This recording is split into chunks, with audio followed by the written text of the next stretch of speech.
Logo DarkV. Beta text-to-speech API plans community support. Account new conversion. Create lifelike audio from text 0. Daily credits 4, total credits. Untitled. Project. Start typing or paste your script here. 0. 8,000 chars. Search by text or title. Error. Untitled. Il y a quelque chose que tu portes depuis un moment. Pas une pensée ordinaire. Pas une simple question. Andre 1 de 1 of 1 item per page. 5 created. 27-03-2026. 11-45. Updated. 27-03-2026. 11-45. Size. 21. 0,99 caractères. Il y a quelque chose que tu portes depuis un moment. Pas une pensée ordinaire. Pas une simple question que tu te poses le matin avant de commencer ta journée. Non. C'est quelque chose de plus profond. Quelque chose qui se loge dans ta poitrine, à des heures improbables, qui revient sans prévenir, qui refuse de se laisser oublier. Tu penses à cette personne, et tu n'arrives pas à t'arrêter. Peut-être que tu as essayé. Peut-être que tu t'es dit « C'est fini, je tourne la page, je mérite mieux, je vais avancer. » Et pendant quelques heures, peut-être même quelques jours, tu y es presque arrivé. Tu as regardé d'autres horizons. Tu t'es occupé. Tu t'es convaincu. Mais la nuit est venue. Et avec elle, cette sensation particulière. Ce vide qui n'est pas vraiment un vide. Cette absence qui pèse comme une présence. Ces souvenirs qui surgissent avec une précision cruelle. Un geste, une phrase, une façon qu'elle avait de te regarder. Une façon qu'il avait de prononcer ton prénom. Et tu te retrouves là, dans l'obscurité de ta chambre ou dans le bruit de la ville, à te demander « Est-ce que cette personne pense à moi? Est-ce qu'elle ressent ce que je ressens? Est-ce que quelque chose, quelque part, peut encore se réparer ?» Je vais te dire quelque chose d'important. Cette question que tu te poses, cette question précise à ce moment précis de ta vie, n'est pas un hasard. Ce n'est pas de la faiblesse. Ce n'est pas une obsession qu'il faut combattre ou étouffer. C'est ton inconscient qui travaille. C'est une partie de toi qui perçoit quelque chose que ton esprit rationnel n'a pas encore eu le courage de voir clairement. Selon Carl Jung, le père de la psychologie analytique, l'inconscient collectif et individuel communique avec nous de manière constante. Il parle à travers nos rêves, nos intuitions, nos émotions que nous ne savons pas expliquer, nos pensées récurrentes que nous n'avons pas choisies. Et quand quelque chose revient avec cette intensité, quand une personne occupe autant de place dans notre espace intérieur, c'est que quelque chose de réel est encore en mouvement. Pas dans le passé. Maintenant. Ce que tu vas lire dans les prochaines minutes n'est pas une promesse romantique. Ce n'était pas de la pensée magique, ni de la manipulation émotionnelle. C'est de la psychologie. C'est la vérité. Parfois inconfortable, parfois libératrice. Sur ce qui se passe réellement quand deux personnes sont séparées et que le lien entre elles n'a jamais été vraiment rompu. Parce qu'il y a une différence entre une fin et une interruption, entre un abandon et une retraite temporaire, entre quelqu'un qui ne ressent plus rien et quelqu'un qui ressent trop et ne sait pas comment le porter. Reste avec moi. Ce que tu vas comprendre ici pourrait changer la manière dont tu vis cette situation. Et surtout, cela pourrait changer ce que tu décides de faire avec ce que tu ressens. Partie 1. Pourquoi cette personne est partie? La vérité que personne ne t'a dite. Commençons par le commencement. Parce que pour comprendre pourquoi quelqu'un revient, il faut d'abord comprendre pourquoi il est parti. Et dans la plupart des cas, la vérité sur ce départ est radicalement différente de ce que tu crois. Quand une personne s'éloigne, surtout sans explication claire, surtout de manière soudaine ou progressive, mais incompréhensible, la première chose que fait ton esprit conscient, c'est chercher une cause simple, une raison logique, un coupable, souvent soi-même. Tu t'es dit « Je n'étais pas assez bien, j'ai fait quelque chose de mal, je n'étais pas ce qu'elle cherchait. Il a trouvé quelqu'un de mieux. Elle s'est lassée. Je l'ai suffoquée. Je n'ai pas été suffisamment présent. Je l'ai trop aimé. Je n'ai pas assez montré que je l'aimais. Ses pensées ont tourné. Elles ont tourné longtemps. Et à force de tourner, elles ont commencé à prendre la forme d'une conviction. Mais Carl Jung l'a dit avec une clarté que peu de ses contemporains ont eu le courage d'assumer. Ce que l'esprit conscient croit savoir sur les émotions n'est souvent que la surface, la partie émergée, la version simplifiée d'une réalité infiniment plus complexe. L'esprit conscient aime les narrations simples. Il aime les causes et les effets. Il aime pouvoir dire A a causé B. Mais l'inconscient, lui, fonctionne autrement. Il accumule, il compresse, il protège. Et quand une émotion devient trop grande pour être portée en pleine lumière, il la fait descendre dans les profondeurs, là où elle ne peut plus être vue, mais où elle continue d'exister avec toute sa force. Voilà ce qui s'est passé avec cette personne. Elle n'est pas partie parce qu'elle ne t'aimait pas. Elle est partie parce qu'elle ne savait pas quoi faire avec ce qu'elle ressentait. Il y a une différence énorme entre ces deux affirmations. Une différence qui change tout à la façon dont tu interprètes le passé et dont tu envisages l'avenir. Comprends ceci. Il existe des personnes qui ont une capacité émotionnelle développée, qui peuvent accueillir l'intensité, la nommer, la traverser, l'exprimer. Ces personnes-là, quand elles aiment, elles le disent. Quand elles ont peur, elles le reconnaissent. Quand elles sont blessées, elles en parlent. Et puis, il y a d'autres personnes, des personnes brillantes, souvent, des personnes attachantes, profondes, sensibles même, mais des personnes qui ont appris, à travers leur enfance, leurs expériences, leurs blessures accumulées, que les émotions sont dangereuses, qu'aimer c'est risqué, que se montrer vulnérable, c'est s'exposer à la douleur. Ces personnes-là ont construit des mécanismes de protection extraordinairement efficaces. Et tu sais ce que ces mécanismes font quand une connexion devient trop réelle, trop intense, trop menaçante pour l'image qu'elles ont construite d'elles-mêmes. Ils activent la fuite. Pas la fuite consciente. Pas la fuite choisie avec lucidité en se disant « je pars parce que j'ai peur d'aimer ». Non, la fuite inconsciente, celle qui se déguise en rationalisation, en distance, en silence, en occupation soudaine, en froideur inexpliquée, en disparition progressive. Jung appelait ce mécanisme la projection de l'ombre. L'ombre, dans sa terminologie, désigne toutes ces parties de nous-mêmes que nous n'avons pas intégrées. Nos peurs les plus profondes, nos besoins les plus vulnérables, nos désirs les plus intenses que nous avons honte de reconnaître. Notre capacité à aimer et à être aimé. Une capacité que beaucoup de gens, étonnamment, perçoivent comme une faiblesse. Et toi, ta présence, ta manière d'être, ton énergie, tu as agi comme un miroir pour cette ombre. En ta présence, cette personne se voyait, pas de manière confortable, pas de manière sécurisante. Elle se voyait de la manière la plus nue qui soit, avec ses besoins, ses peurs, ses désirs, son humanité brute, et cette vision-là était insupportable. Pas parce que tu as fait quelque chose de mal, parce que tu as fait quelque chose de vrai, tu as été réel. Tu as été présent. Tu as touché quelque chose en elle qu'elle n'était pas prête à reconnaître. Et l'ego, quand il est confronté à ce qu'il ne peut pas gérer, fait ce qu'il fait toujours. Il s'en va. Il crée de la distance. Il construit un silence. Il invente des raisons.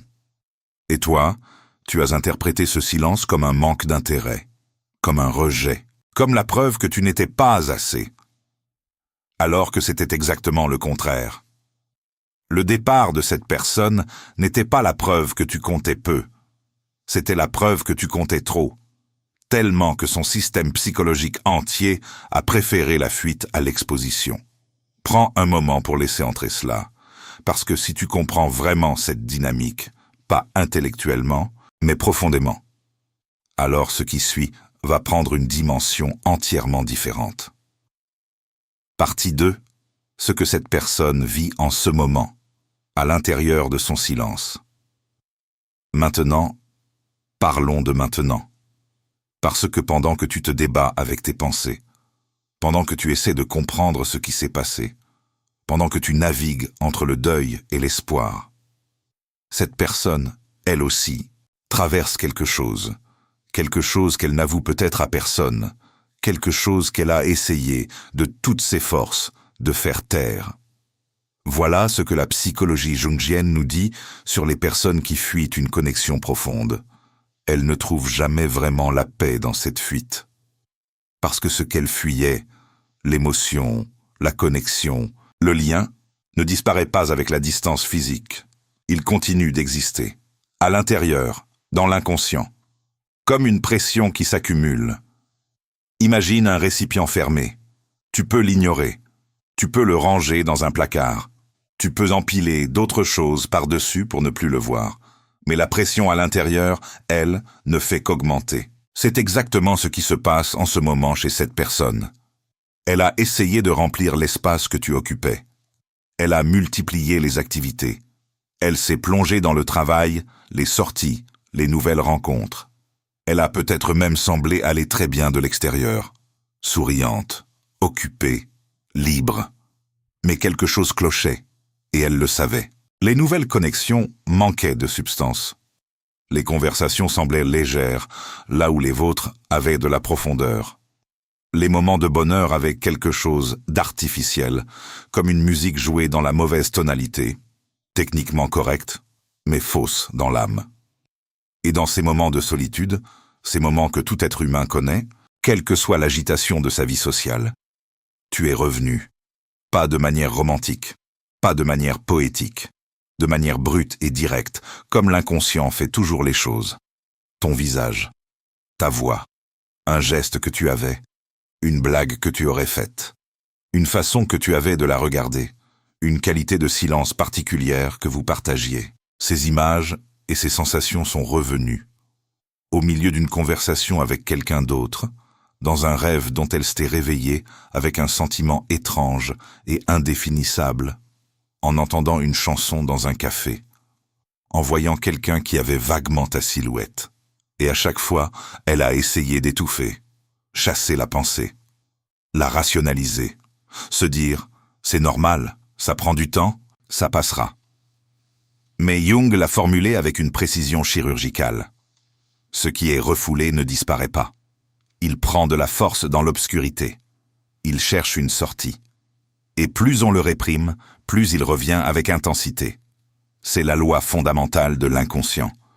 Et aujourd'hui, pas hier, pas dans 6 mois, mais aujourd'hui, en ce moment précis de ta vie et de la sienne, quelque chose est en train de changer dans cet équilibre. La pression devient trop forte, les stratégies d'évitement perdent leur efficacité, les distractions ne distraient plus vraiment. Le récit qu'elle s'est construit, c'était mieux ainsi. On n'était pas compatibles. J'ai fait le bon choix. Commence à présenter des fissures. Et dans ces fissures, la vérité commence à filtrer. Parce que la vérité est toujours plus forte que le récit. Elle commence à se poser des questions différentes. Pas « est-ce que j'ai eu raison de partir ?» mais « qu'est-ce que j'ai vraiment ressenti ?» Pas « est-ce que ça pouvait fonctionner ?» mais « pourquoi est-ce que je n'arrête pas de penser à lui ?» Ces questions sont dangereuses pour l'ego, parce qu'elles mènent vers des réponses que l'ego préférait ne pas trouver. Elles mènent vers la vérité, et cette vérité, peu à peu, fait son chemin. Il y a aussi un autre facteur que peu de gens prennent en compte, l'évolution que toi tu as traversée. Parce que tu n'es plus la même personne qu'au début de cette histoire. La douleur, le silence, l'attente, le travail intérieur que tu as fait, consciemment ou non, t'ont changé. Tu as développé quelque chose, une solidité, une clarté, un rapport à toi-même différent. Et cette transformation, même si tu ne penses pas à elle dans ces termes, elle se ressent. Elle s'émet, comme une fréquence. Les êtres humains sont des créatures infiniment plus sensibles qu'ils ne le croient. Nous percevons des changements énergétiques chez les autres sans pouvoir les nommer. Nous sentons quand quelqu'un s'est éloigné de nous, non pas physiquement, mais psychologiquement. Quand quelqu'un s'est centré, quand quelqu'un a arrêté d'attendre. Et c'est précisément ce changement chez toi qui crée un mouvement chez cette personne. Paradoxalement, c'est en cessant d'être dans le manque que tu as créé l'espace pour que quelque chose revienne. Partie 3. Les signes que tu as peut-être ignorés. Ton intuition ne mentait pas. Je veux te parler d'un phénomène que tu connais probablement, même si tu n'as peut-être jamais eu les mots pour le décrire. Ces moments où tu penses à quelqu'un, intensément, soudainement, sans raison apparente. Et peu après, tu reçois un message, ou tu le croises, ou quelqu'un te parle de lui. Ces coïncidences que l'esprit rationnel rejette immédiatement comme de simples hasards.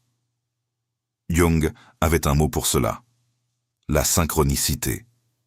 Définie comme la coïncidence signifiante d'événements intérieurs et extérieurs, une idée qui a longtemps été écartée par la psychologie classique mais qui, dans l'expérience humaine concrète, revient avec une insistance impossible à ignorer.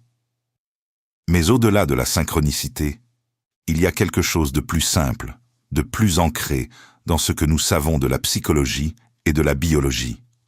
Les liens profonds créent des résonances, des fréquences communes, un canal de communication qui ne passe pas par les mots. Depuis quelques semaines, depuis quelques jours peut-être, tu as ressenti des choses. Une pensée récurrente à son sujet à des heures inhabituelles. Un rêve dans lequel il ou elle apparaissait avec une clarté particulière. Une sensation physique, dans la poitrine, dans le ventre, qui n'avait pas de cause identifiable. Un pressentiment difficile à articuler, que quelque chose était sur le point de changer. Tu as peut-être essayé d'ignorer ces signes. Tu t'es peut-être dit que tu projetais, que tu fantasmais, que tu interprétais des coïncidences comme des signaux parce que tu avais envie d'y croire. Mais voilà ce que je veux que tu considères. L'intuition n'est pas une superstition. L'intuition est une forme de traitement de l'information extrêmement sophistiquée. C'est ton système nerveux qui intègre des milliers de microdonnées, des changements dans les patterns, des informations subtiles captées par tes sens que ton cerveau conscient n'a pas eu le temps de traiter, et qui en tire une conclusion globale, immédiate, sous forme de sentiment. Quand ton intuition te dit que quelque chose est en train de changer avec cette personne, elle n'invente pas. Elle traduit. Elle traduit les signaux que tu as perçus sans les avoir consciemment remarqués. Un léger changement dans son comportement sur les réseaux sociaux. Une énergie différente lors d'un bref contact. Quelque chose dans la manière dont un ami commun a parlé d'elle. Un regard différent lors d'une rencontre fortuite. Ton inconscient a enregistré tout cela, et il te l'envoie sous forme de pressentiment. Alors si tu as senti que quelque chose se prépare, quelque chose dans la dynamique entre toi et cette personne, je ne te dis pas de t'y accrocher comme à une bouée. Je ne te dis pas de construire ton équilibre émotionnel sur cette intuition, mais je te dis, ne la rejette pas non plus. Elle mérite d'être entendue. Parce que les liens authentiques, pas les liens construits sur l'idéalisation ou la dépendance, mais les liens qui touchent quelque chose de réel dans les deux parties, ont une mémoire, une persistance, une gravité. Et cette gravité, même si on l'ignore, continue d'exercer son attraction. Il y a eu quelque chose entre vous. Quelque chose que ni toi ni elle ne peut entièrement nier, même si vous avez tous les deux essayé. Quelque chose qui, quand tu es honnête avec toi-même dans les moments les plus silencieux, tu sais être vrai. Ce quelque chose n'a pas disparu. Il attendait. Partie 4. La psychologie du retour. Ce qui se passe vraiment dans son esprit. Parlons maintenant de mécanique, de la psychologie concrète du retour. Parce que trop de gens imaginent le retour d'une personne comme un événement romantique. Un réveil soudain, une décision claire, une déclaration. La réalité, comme toujours, est plus complexe et plus humaine que cela. Selon Jung, le chemin vers la conscience est rarement linéaire. Il procède par accumulation, par pression, par crises successives. Une vérité intérieure ne devient accessible à la conscience que quand la pression de la refouler devient plus douloureuse que la pression de l'affronter. C'est ce processus qui est en cours chez cette personne. Et il se déroule en plusieurs phases que je vais te décrire une par une. Phase 1. Le déni actif. Dans un premier temps, après le départ ou la distanciation, l'ego travaille activement à construire et maintenir un récit de justification. C'était la bonne décision. On n'était pas fait l'un pour l'autre. J'avais besoin de me retrouver. Il m'étouffait. Elle n'était pas là pour moi. Ces récits sont sincèrement crus. Ce n'est pas de la mauvaise foi consciente. C'est le fonctionnement normal de l'ego, qui a besoin de cohérence pour se maintenir. Pendant cette phase, la personne semble aller bien, parfois même mieux que pendant la relation. C'est ce que j'appelle la liberté de l'ego. Ce sentiment de soulagement qui vient quand on échappe à quelque chose d'intense et d'exigeant. Mais cette liberté est superficielle, elle n'a pas de racines. Phase 2. L'effacement progressif du récit. Le temps passe, les nouvelles expériences arrivent et repartent. Et doucement, sans que la personne s'en rende clairement compte, les arguments du récit commencent à s'effriter. Elle rencontre quelqu'un de plus compatible et réalise que la compatibilité seule ne crée pas la connexion. Elle s'investit dans une nouvelle relation et se retrouve à regretter quelque chose d'indéfinissable. Elle passe du temps avec des amis, rit, vit, et rentre chez elle avec un vide étrange. Les preuves que le récit était vrai s'accumulent dans un sens. Mais les preuves que quelque chose d'essentiel manque s'accumulent dans l'autre. Et peu à peu, la balance penche. Phase 3. L'intrusion des pensées. C'est à cette phase que les pensées sur toi commencent à revenir de manière incontrôlable. Pas de manière nostalgique et douce. Ça, l'ego peut encore le gérer en se disant « c'est normal d'avoir de bons souvenirs ». Non, de manière brute, de manière chargée. Des pensées qui viennent au moment le moins attendu et qui résistent à tous les efforts pour les chasser. Jung parlait de ce phénomène comme de l'intrusion du contenu refoulé. Ce qui a été enfermé trouve toujours, tôt ou tard, une fissure par laquelle passer. Et ces pensées ne sont pas de simples souvenirs. Elles sont accompagnées d'émotions, de regrets, de désirs, parfois de colère, parce que la colère est souvent la forme que prend le désir quand il n'a pas le droit d'exister. La personne se retrouve à analyser, à rejouer des scènes, à imaginer des conversations, à se demander ce que tu fais, où tu en es, si tu as quelqu'un. Et même si elle ne le fait pas consciemment, cette activité mentale intense crée une connexion, une résonance, quelque chose que toi, de ton côté, tu peux ressentir sous forme de pensée ou d'intuition.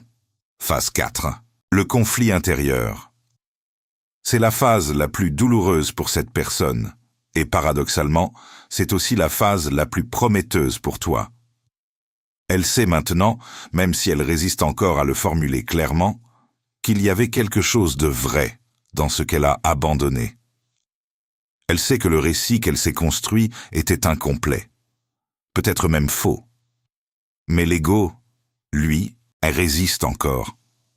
Parce qu'admettre que le départ était une erreur, c'est admettre une vulnérabilité, c'est revenir en arrière, c'est risquer d'être blessé à nouveau, c'est se montrer sans protection, et donc elle est coincée entre ce qu'elle ressent réellement et ce qu'elle a décidé de ressentir, entre le mouvement vers toi et la peur de ce mouvement, entre la vérité et le récit. Ce conflit est épuisant. Il consomme une énergie considérable et il ne peut pas durer indéfiniment.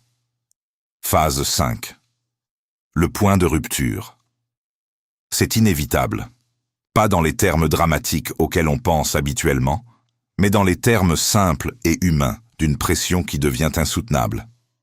Il arrive un moment, souvent déclenché par un événement en apparence insignifiant, où la digue cède. Un soir seul. Une conversation qui fait remonter quelque chose. Un rêve particulièrement intense. Une nouvelle qui, pour une raison ou une autre, la confronte à l'idée que ta vie avance, que tu es bien, que tu n'as plus besoin d'elle. Et là, quelque chose se déplace. La peur de perdre devient plus grande que la peur de se montrer vulnérable. Et le mouvement commence.